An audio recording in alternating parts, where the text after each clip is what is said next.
Oi, pessoal do quinto ano, tudo bem com vocês? Bom, vamos dar início à nossa aula de história.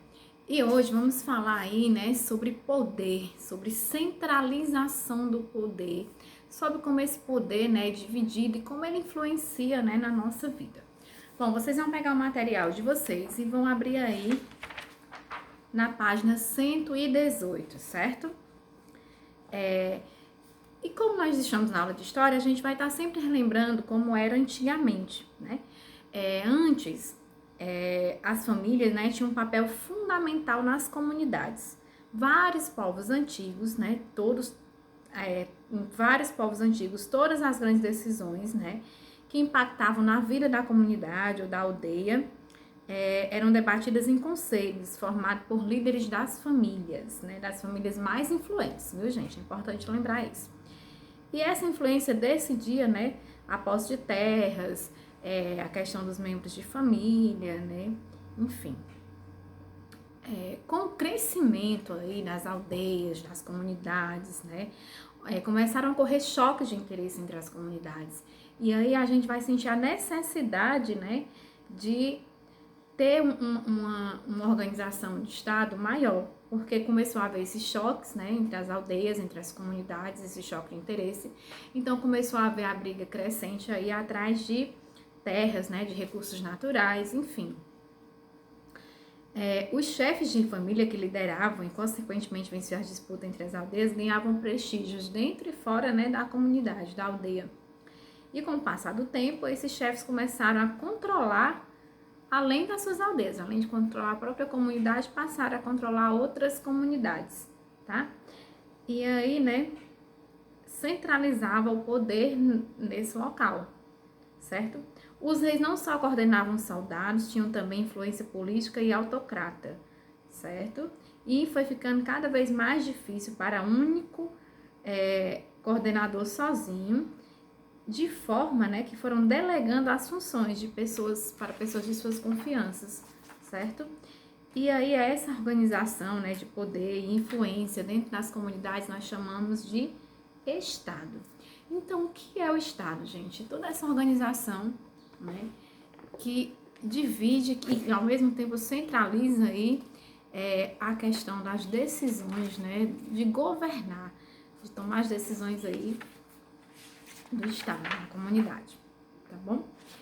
E aí na página 119 nós temos alguns tópicos que nós precisamos entender também para sabermos um pouco mais sobre essa centralização do poder. O primeiro dele é a religião e o poder, né? Bom, gente, sempre, né, a religião ela teve muito presente nas comunidades, nas aldeias, certo? E alguns governantes antigamente atribuíam aos deuses eventos que não conseguiam explicar, uma tempestade, o fogo, as nevascas, né? E com o desenvolver das comunidades, né, como dos agrupamentos humanos e ferramentas, as crenças foram ficando cada vez mais elaboradas. Os cultos às divindades se tornaram verdadeiras instituições religiosas, né? E aí nós vamos ter, gente, essa ligação com divinos, sacerdotes, todos eles conseguiam muita influência, né? E essas influências acabaram se tornando em poder. Na Europa medieval, os líderes das aldeias e reis procuravam estabelecer alianças com sacerdotes locais, que legitimavam o poder dos reis, atestando que eles eram representantes da vontade dos deuses agindo na terra, né? Então, o que é que acontecia? Tinha um sacerdote em determinada comunidade e ele influenciava muito essa comunidade, né? E aí os reis faziam alianças com esses sacerdotes para que toda a população, né, obedecesse, tivesse aquele rei, né, como rei legítimo, tá bom? Outra coisa também importante aí para esse poder foi a questão da escrita, né? Quando foi descoberta a escrita, né? Com a centralização do poder, os funcionários do Estado precisavam de formas para manter um controle sobre a quantidade de suprimentos da cidade, né? Sobre a circulação de mercadorias, sobre o comércio, sobre os impostos, né? Como coletar os impostos das aldeias vizinhas. E para atender essa necessidade, criaram símbolos que representavam visualmente essas coisas, né? E além da sua quantidade. Bom, gente, as primeiras sociedades que adotaram esses símbolos, né? Nós temos aí poucos eram os que sabiam interpretá-los, apenas funcionários do Estado, os sacerdotes próximos da liderança da comunidade e alguns reis. O resto da população ou não via necessidade ou não tinha direito de entender como estavam os símbolos funcionavam. Então, essa descoberta da escrita, esse início da escrita, né, foi feita aí pela necessidade de controlar os bens. E quem era que sabia escrever? Quem era que sabia interpretar os símbolos, né, para coletar os impostos e tudo? Os funcionários do Estado, os funcionários do rei, as pessoas de confiança. A maioria da população era leiga nesse assunto, ou seja, eles não tinham conhecimento desse assunto, tá bom? Formas de organização, né? Como é que esse governo é organizado? E aí nós vamos ter duas principais formas, a pública e a privada, que também são nossas conhecidas, né, atualmente. Provavelmente, né, você já ouviu falar assim, ó, a união faz a força. Essa ideia está presente em muitas ações das pessoas, porque elas juntam para melhorar a comunidade onde vivem, né, para lutar pelos seus direitos. Todas as situações são formas de as pessoas se organizarem, por isso são chamadas de formas de organização. Quando a comunidade se organiza para exigir alguma coisa, né, a gente chama aí uma forma de organização. Tais formas, em geral, servem para as pessoas conseguirem atingir um objetivo comum, ou seja, algo que interessa a todas as pessoas da comunidade, ou então, pelo menos, a maioria das pessoas da comunidade. E aí, essas formas de organização podem ser públicas ou privadas. Pública, gente, é quando é administrada pelo poder público, pelos governos, e é de uso gratuito a todos.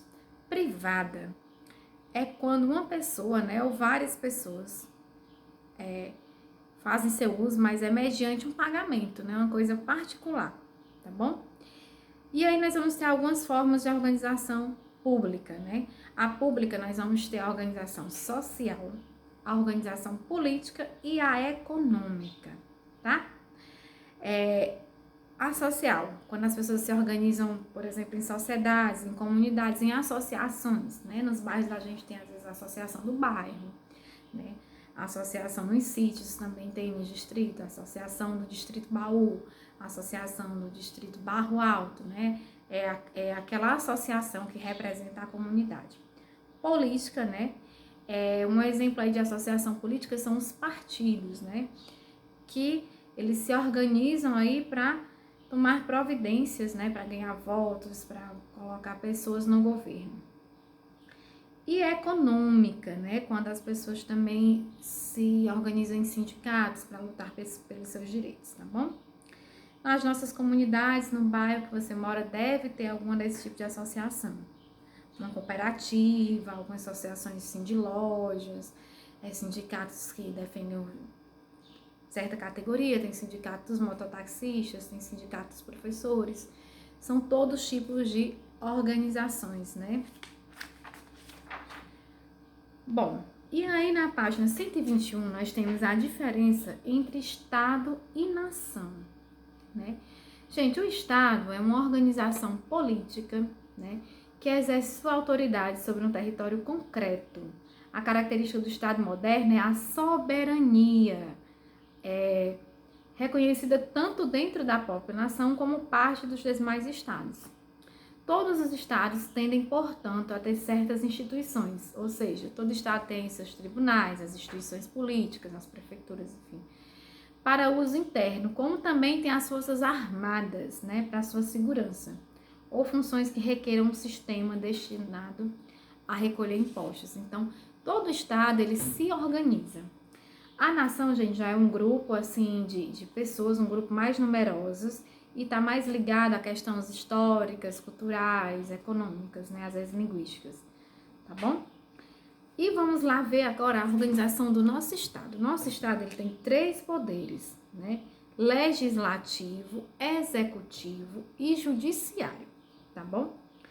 O executivo, gente, ele é representado na pessoa do presidente, né? Na esfera nacional, né? O presidente é o executivo, certo? Na esfera estadual, nós temos aí o governador. E se nós pensarmos em município, nós vamos ter o nosso prefeito aí representando o poder executivo, né? A função é administrar o interesse público e governar o povo de acordo com a lei. Já O poder legislativo, ele é representado aí pelos deputados e pelos vereadores. Nós vamos ter deputados federais, deputados estaduais, né? Os senadores também, que são federais aí. E nas prefeituras, nos municípios, nós vamos ter os vereadores, certo? O mandato dos deputados são de 4 anos. E a função dos deputados, desse poder legislativo, é criar as leis, né, para melhorar a vida em sociedade. E por último, nós temos aí o poder judiciário, que ele está representado aí pelos tribunais. Aí nós vamos ter vários tribunais. Os tribunais eleitorais, da justiça, do trabalho, os tribunais superior federal, né, superior tribunal de justiça, enfim, vários âmbitos aí. E essa função do poder judiciário é julgar os crimes, né, aplicar a lei, julgar os crimes, tá bom? Então, vocês vão ler com bastante atenção aí as páginas, da página 118 a 121, tem esses conceitos todos bem explicadinhos, com mais exemplos, e depois vocês vão resolver a página 123 e a página 124 até a página 126. Vamos lá, atividade. Páginas 123, 24, 125 e 126. São 4 páginas de atividade, tá bom? Na próxima aula, nós corrigimos aí essa atividade, tá certo? Beijos e até lá!